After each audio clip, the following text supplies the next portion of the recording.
আজকে বাড়িতে সত্যনারায়ণ পুজো, তাই আমার এই সকালটা আলপনা দিয়ে স্টার্ট করলাম।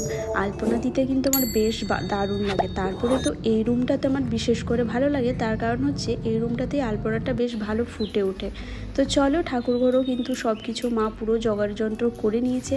এখানেও কিন্তু আমি আলপনাটা দিয়েছি, আমি যেরকমটা পারি আর কি, টুকটাক, খুব একটা ভালো পারি না।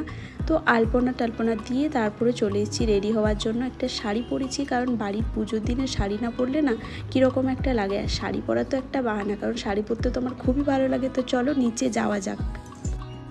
হ্যালো এভরিওয়ান, গুড মর্নিং সবাইকে। তো যাই হোক, আজকে হচ্ছে পূর্ণিমা, তাই আমাদের বাড়িতে আজকে পূর্ণিমা পুজো করানো হবে।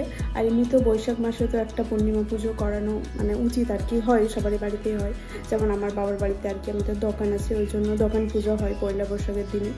তো সেরকম সবারই বাড়িতেই দোকান না থাকলে কি হবে, এরকম কিন্তু পূর্ণিমা পূজাটা তো মানে করেই আর কি। তো সেই জন্য সকাল সকাল রেডি হয়ে গেছি। বাড়িতে আলপনা দেওয়া, পুজোর জোগাড়পত্র সব কিছু রেডি, শুধু ঠাকুরমশাই বাদ দিয়ে। ঠাকুরমশাই এখন অবধি রেডি নেই, মানে আসিনি এখন অবধি। আর আজকে আমি শাড়ি পরেছি, আর কিছু পরিনি, যেহেতু এমনি তো আমার মন মেজাজ কিছুই ঠিক নেই। জানি না কেন এরকম লাগছে আমার, মানে মনটা ভুটকে বেড়াচ্ছে এদিক ওদিক, এক জায়গাতে স্থির না। কি করব কি না আমি কিছু খুঁজেই পাচ্ছি না। অনেক দিন থেকে ব্লগও দিইনি, তার কারণ হচ্ছে ওই দেখো মধ্যেখানে বলতে যাব কিছু একটা কথা, তারপরে ট্রেনটা গুটি গুটি করে চলে যাবে। তো কি করব বুঝতেই পারছি না, ওই জন্য অনেক দিন থেকেই আমার ব্লগ করা হয়নি। আর ব্লগ তো আমি করবো, ব্লগ ছাড়বো না, বেশ কিছুদিন দাঁড়াও, ট্রেনটা যাক।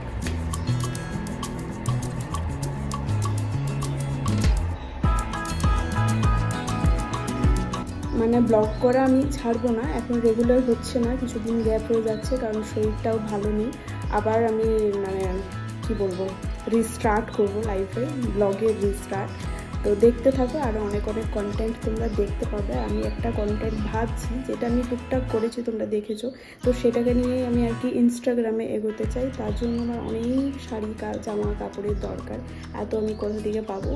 মানে একটা ইনভেস্ট তখনই করা যায় যখন ওখান থেকে কিছু রিটার্ন পাওয়া যায়। যখন কিছু রিটার্ন না পাওয়া যায়, তখন ইনভেস্ট করতে খুব গায়ে লাগে। তো দেখা যাক, এখন তো আমার যতগুলো শাড়ি আছে আপাতত কাজ আমি চালিয়ে নেবো, তারপর এদিক ওদিক থেকে জোগাড় করে ঠাকুমা কাকিমা সবার কাছ থেকে আদায় করে তো তাদের দেখা যাক কি হচ্ছে। তো চলো ঠাকুরমশাই এসে যাক, তারপরে তোমাদেরকে আবার ব্লগটা আমি কন্টিনিউ করছি। তো চলো, ঠাকুরমশাই চলে এসছে,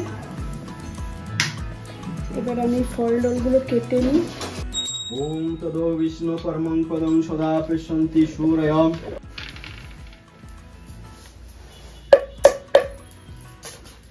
ওম নমো তদো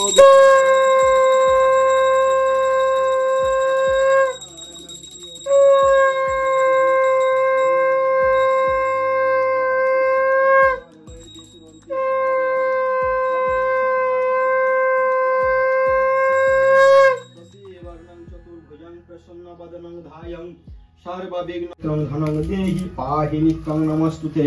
ओम नमः माधवं माधवं वाचि माधवं माधवं हृदि स्फुरन्ति।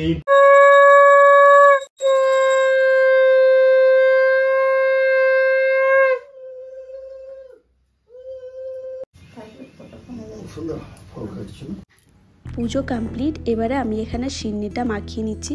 আর এখানে একটু ছোট্ট মতো জায়গাটা হয়ে গেছে, যাই হোক 2বারে 3বারে আমি মাখিয়েছি, একবারে মাখালেও হয়ে যেত। কারণ এইটা তো আটার, তো আটাটা বেশিক্ষণ অনেকটা করে মাখিয়ে রেখে দিলে না কীরকম একটা হয়ে যায়। যেহেতু প্রচণ্ড গরম পড়েছে, ওই জন্য একটু একটু করে মাখাচ্ছিলাম। আর সবাই এসেছে, তো সবাইকে প্রসাদ দিয়ে দিচ্ছি।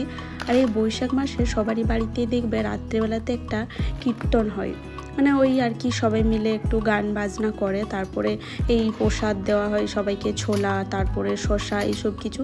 তো এখন তো আর কারো সেরকমভাবে টাইম নেই, ওরকম রাত্রেবেলাতে তো আর সবারই বাড়ি গিয়ে মানে ওই কীর্তন করতে আর কেউ আসে না। তো ওই জন্য এই নারায়ণ পুজোটা আমাদের এইদিকে মানে সবারই বাড়িতে নারায়ণ পুজো তো হয়েই থাকে। তো এটাতেই কিন্তু এই সব প্রসাদগুলো দেওয়া হয় ওই উপলক্ষে। তো চলো এবারে আমিও কিন্তু প্রসাদটা খেয়ে নিই, অনেকটাই বেলা হয়ে গেছে।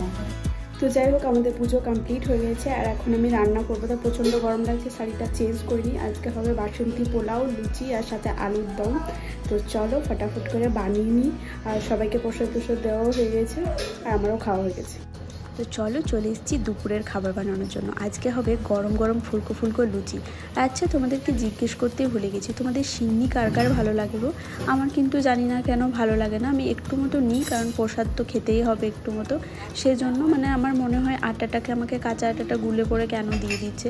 ওই জন্য আমার ছোট্টবেলা থেকে এটা একদমই ভালো লাগতো না। কারো বাড়িতে প্রসাদ নিতে গেলে আমাকে বলতাম বাতাসাটাই শুধু দিয়ে দাও, আমি ওই আটা মাখাটা নেব না।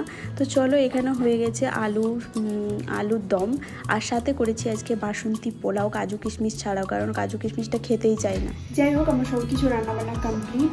তো চলো এবারে একটু পরে খাবো, ফার্স্ট আমি টুকাইকে খাইয়ে নিই। তো দেখা হচ্ছে তোমাদের সাথে খাবার সময়।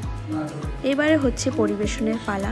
তো এখানে আমি নিয়ে নিয়েছি সব কিছু, যা যা আজকে বানিয়েছি সব কিন্তু নিরামিষ খাবার দাবার। আজকে যেহেতু পূর্ণিমার দিনে তো এমনি তো নিরামিষই থাকে, তো নিরামিষটা আমরা অন্যদিন খেতাম না, কিন্তু যেহেতু আজকে বাড়িতে সবাই খাবে ওই জন্যই।